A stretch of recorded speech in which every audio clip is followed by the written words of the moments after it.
Nizamabad parliament Congress party MP అభ్యర్థి జీవన్ రెడ్డి సోమవారం nomination దాఖలు చేయనున్న నేతృత్వంలో వాణినగర్ ఆర్యవైశ్య సంఘం సభ్యులు జీవన్ రెడ్డికి మద్దతుగా వాహనాలపై నిజామాబాద్ కు తరలి వెళ్లారు. మాజీ మున్సిపల్ చైర్మన్ జేఆర్ దేశాయి తదితరులు కార్యక్రమంలో పాల్గొని మాట్లాడుతూ ఎంపీ అభ్యర్థిగా జీవన్ రెడ్డిని గెలిపించడానికి వాణినగర్ ఆర్యవైశ్య సంఘ సభ్యులు తరలి వెళ్తున్నామని, లోకల్ వ్యక్తిని గెలిపించాలని, అసెంబ్లీ ఎన్నికల్లో ఓడించినప్పటికీ ముఖ్యమంత్రికి సన్నిహితంగా పేరొందిన జీవన్ రెడ్డిని జగిత్యాల అభివృద్ధి చెందాలంటే జీవన్ రెడ్డిని గెలిపించాలని వారి సందర్భంగా పిలుపునిచ్చారు.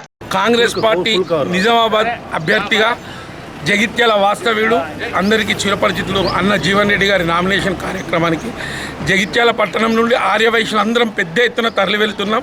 వాణినగర్ ఆర్యవైశ్య సంఘం పక్షాన అందరం కలిసి కాన్వాయ్గా 30-40 కార్లతో ఓన్లీ మా వాణినగర్ సంఘంకి వెళ్ళి మాత్రమే ఇంతమంది వెళ్తున్నాం.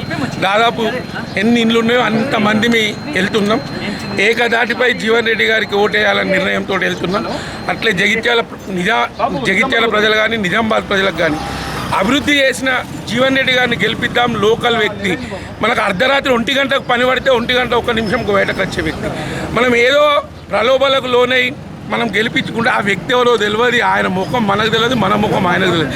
జీవన్ రెడ్డి 45 సంవత్సరాలలో 1,00,000 మందిని పేరు పెట్టి పిలుస్తారు. జగిత్యాల 1,00,000 మందిని పేరు పెట్టి పిలిచే నాయకుడు నాకు తెలిసి ప్రపంచంలో కూడా ఇవ్వలేడు. ఇక్కడ ఎంతమంది మనం అందరు పేరు పెట్టి పిలిచారు.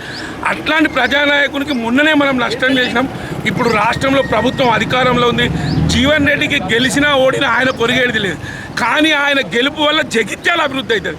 ఆయన రేవంత్ రెడ్డికి అత్యంత సన్నిహితుడు కాబట్టి ఈరోజు గెలిచినట్టయితే ఏఐసిసిలో కూడా అధిష్టానానికి దగ్గర ఉండి జగిత్యాలకు గతంలో కదా పులివెందులలో కాలేజ్ అయితే ఇక్కడ ఒక జేఎన్టీ కాలేజ్ పెట్టాడు, అక్కడ ఒక పశు వైద్యశాల అయితే ఇక్కడ ఒకటి, రాష్ట్రంలోనే న్యాక్ సెంటర్ ఓన్లీ జగిత్యాలకే తీసుకొచ్చాడు. అంటే ఆయనకు అధికారులతో కానీ ముఖ్యమంత్రితో ఉన్న సాన్నిధ్యాన్ని అందరూ సొంతంకు వాడుకుంటారు. మెడికల్ కాలేజ్ అనో, భూములను, సేజ్లో. జీవన్ రెడ్డి గారు ప్రజల కోసమే తప్ప ఆయన కోసం జీవన్ రెడ్డి అనే వ్యక్తి జనానికి బాగు చేయడానికి కోసం అభివృద్ధి కార్యక్రమాల్లో పాల్పంచుకోవడం వ్యక్తిత్వం ఉన్నటువంటి జీవన్ రెడ్డి. వ్యవసాయ రంగంలో కానీ, సామాజిక రంగంలో కానీ, అభివృద్ధి కార్యక్రమాలలో కానీ, మార్కెట్ కమిటీ యార్డ్స్ కానీ, పొలాస సీడ్ ఫామ్ కానీ, వందపడగల ఆసుపత్రి కానీ చెప్పుకుంటూ పోతే చాలా చాంతాడంత పొడవు ఉంటుంది ఈయన అభివృద్ధి కార్యక్రమాలలో. దయచేసి వాణినగర్ నుంచి వల్ల ఒక 30 కార్లు కాన్వాయ్గా తన నామినేషన్కు మద్దతుగా బయలుదేరుతున్నాము. వాణినగర్ ఆర్యవైశ్యులు ఒక 250 కుటుంబాలు ఉంటాయి. వాళ్లకు ఈ సందర్భంగా మనస్ఫూర్తిగా కృతజ్ఞతలు చేస్తూ, ఆర్యవైశ్యుడు అంటే మాట తప్పని మనిషి, మణివ తిప్పనటువంటి వ్యక్తి ఆర్యవైశ్యుడు. మద్దతు తెలిపినట్టు జీవనన్న గెలుపు ఖాయమైంది. జీవన్ రెడ్డి గారికి ఇప్పుడు మాకు జగిత్యాల నియోజకవర్గంలో 15,000 ఓట్లు ఆర్యవైశ్యులు ఉంటాయి. ఈ 15,000 మంది దాదాపుగా మనిషికి ఒక 50 ఓట్లు వేయించడానికి అవకాశం ఉంది. కాబట్టి అత్యధిక మేరటి దాదాపుగా జగిత్యాల కాన్స్టిట్యూన్సీలో ఆర్యవైశ్యుల తరఫున మా యొక్క విన్నపము, మేమందరము జీవన్ రెడ్డి గారి నామినేషన్కు సందర్భంగా మేము ఆయన మద్దతుగా వెళ్తున్నాము.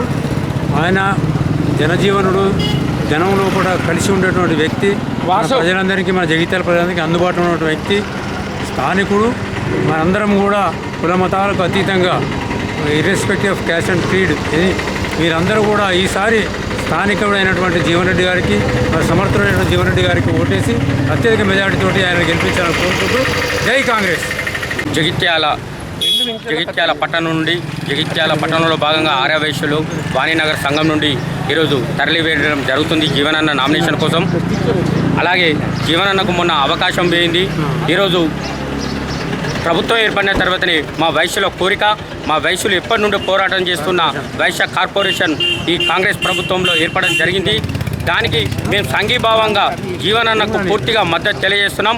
అలాగే ఇక్కడ ఉన్న చాలామంది సోదరులు, గల్ఫ్ సోదరులు కానీ, బీడీ కార్మికులు కానీ, చాలామంది రైతులు ఉన్నారు. రైతుల కోసం పసుపు బోర్డు మరియు రైతులకు మద్దతు ధర కోసం పోరాడే ఏకైక వ్యక్తి ఒక జీవనన్ననే.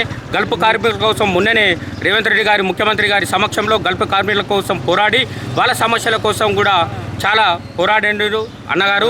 అలాగే రైతుల కోసం, పసుపు బోర్డు కోసం, రైల్వే ప్రాజెక్టుల కోసం ఈరోజు జీవన్ రెడ్డి గారిని పార్లమెంటులో మన గొంతుకగా, ఒక ప్రశ్నించే గొంతుకగా జీవనన్నను గెలిపించి అత్యధిక మెజార్టీతో కులాలకు, మతాలకు అతీతంగా మీరొక్కరు సైలెంట్ ఓటు ద్వారా తీసుకొచ్చి గెలిపించగలరని మీ అందరినీ విజ్ఞప్తి చేస్తున్నాను.